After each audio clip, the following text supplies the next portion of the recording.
All right, so JJ Redick, as he does, this guy. I was like, I like JJ Redick. I was like, I really do. I'm not gonna try to say like I don't know like that. I like that. I like his perspective on things. I like the way he thinks, and I was like, of course, it's with the new media, old media, that BS type of thing that everybody's talking about.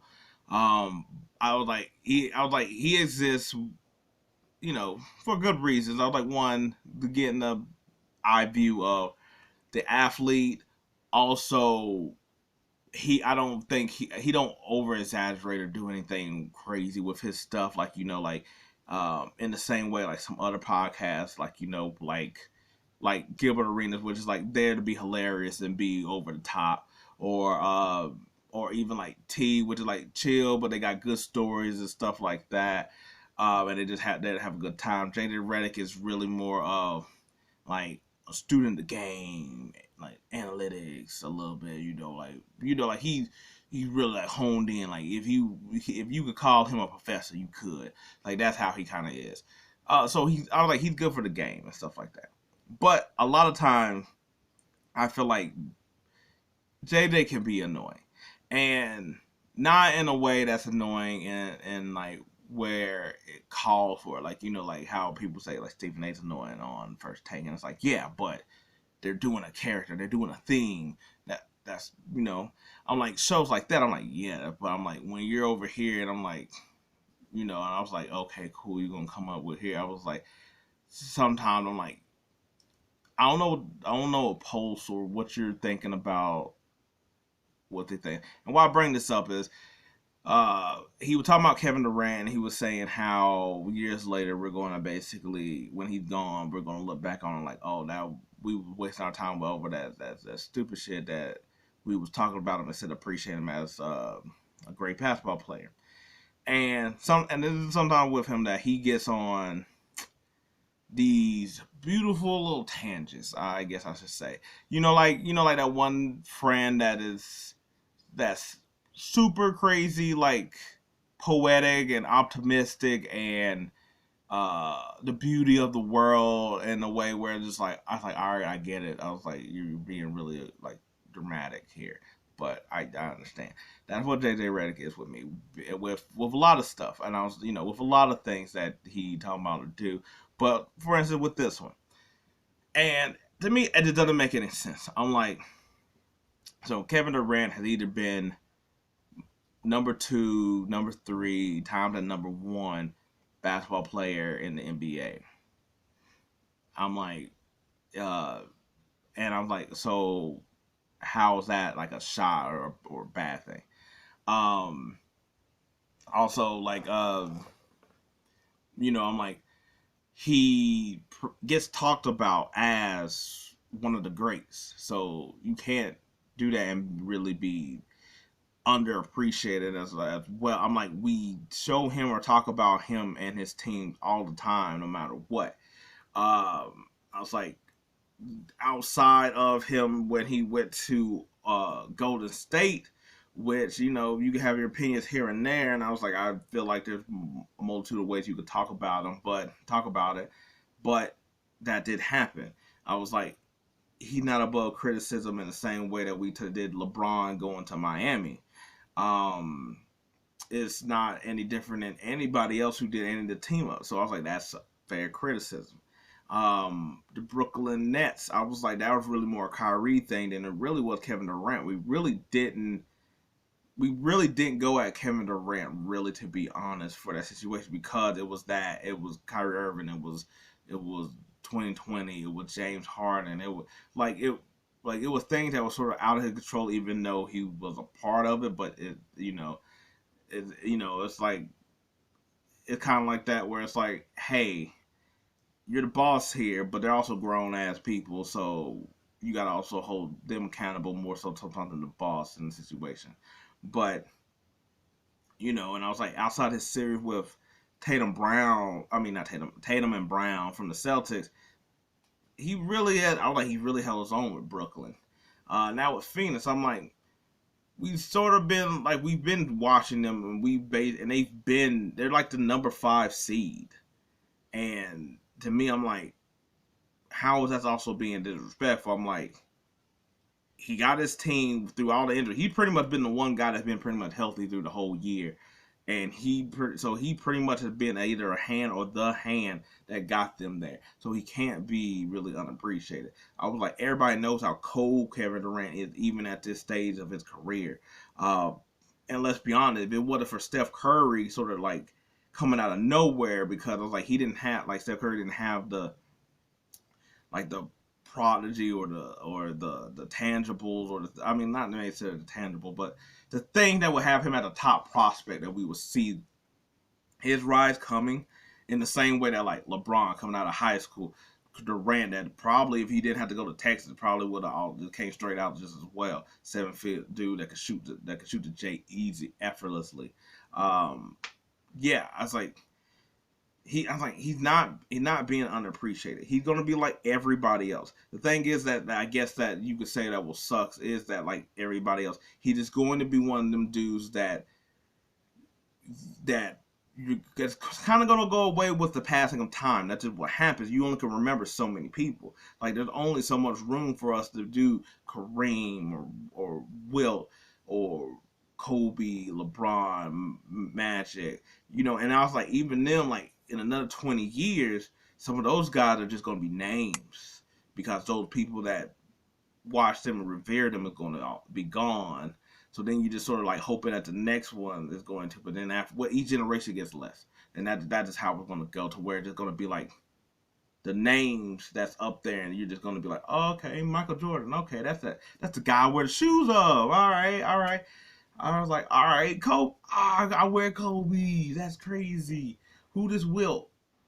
Oh, he got okay, okay.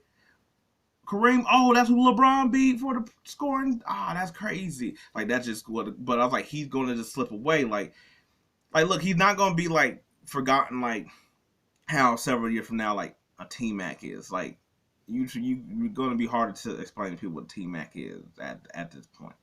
I was like, and maybe Kevin goes away just because of somebody like Wimby. Because it's just like, oh, that 7 footer that can shoot threes and got handles and stuff, like pretty good handles. It's like, Victor, no, Kevin Durant. That's like, oh, okay, but he's not Wimby, and it's like, great, we gotta have that debate or whatever. Like, that just was gonna happen. Um, I think also too, like like a lot of people, I was like, he got a chance to get more rings, and I think that will help out his case. Like I think if he got another ring, he will be able to be up in that echelon to where it's like he'll be able to be remembered. Cold score, got 3 rings, and whatnot. And I sort of don't think this is entirely true, where people talking about like, you win the rings, it doesn't matter in the long run. Like everybody forget about it. Everybody just remembers the ending type of thing. And yes, that's true to an extent. He'll have 3 rings, so that when we talk about like who's in this category of stuff, it's like, well, he got 3 rings. It's like, all right, cool. So he could be in this team. Like there's LeBron and Michael. I was like, we're gonna throw Kareem and Magic here and stuff like that, and then just cover Durant and like this second slide. That might have, but this is also the thing that nobody seems to put in with things, is that the internet is going to change it for a lot of this new set of people.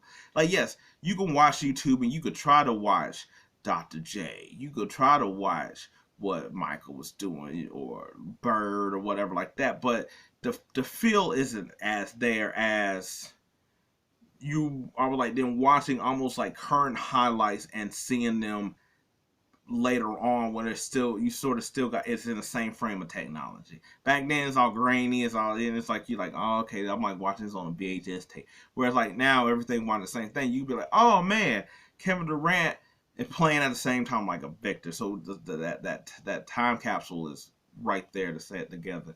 But it also is a hindrance, because the same way that we won't know necessarily about the same way of shortcomings. Like, yes, we know like Charles Barkley never won the championship, but he's like he talked about like one of the great players, but there ain't nothing that we really going to be able to be like, oh, hold over like Charles had or nothing like that, or any other people that didn't make it during that time. Well, this is also the bad side of the internet, because anytime you sort of look up Kevin Durant, guess what's going to kind of be there? I was like, it's going to be the Golden. It's like Golden, like the headlines are like Golden State, and it's like the going to the winningest team type of thing. Those headlines. I was like choking with the Brooklyn Nets, however you want to say it, but I'm pretty sure that's a headline. And everything else. So that's the bad side of what this internet portion of everything's going to be, is that with someone that great, you're going to have the headlines that is going to be a deterrent to you at the same time. But in the same aspect, your video, your tapes, your highlights, whatever you want to call it, is able to be looked at in a more glowing light because you're still playing with current people that's going to be around just as long, and they're going to able to be like, oh man, he was cold. He going against the dude that's my favorite basketball player, right? You know, at 35, he old. I'm just guessing how the young people might be thinking.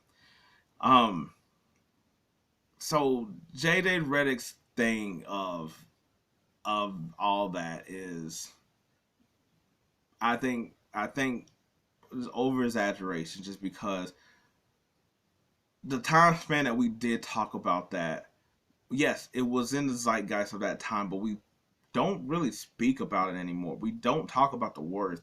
Hell, we don't even really talk about the net stuff anymore. Like, that's how much, and this is where the internet also helps too, that all that stuff, we move so fast now that all that stuff is in the past. Think about how long we talked about LeBron and coming up short in Miami. We did that for so long with Cleveland until he basically won in Cleveland.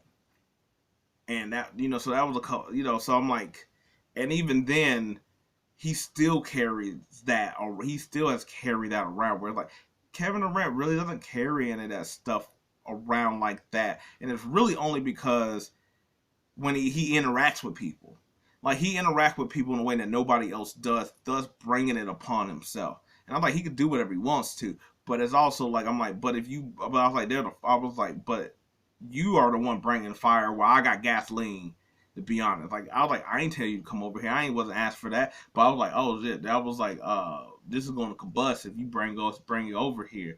I was like, well, okay, cool. Well, not you said you don't. Okay, since you threw it out there, boom, here it goes. Like, so I was like, I was like, yeah, I was like, that's not the person I think that he, like, if he said this about Paul George, I think you have a point. Cause Paul George was cold with Indiana.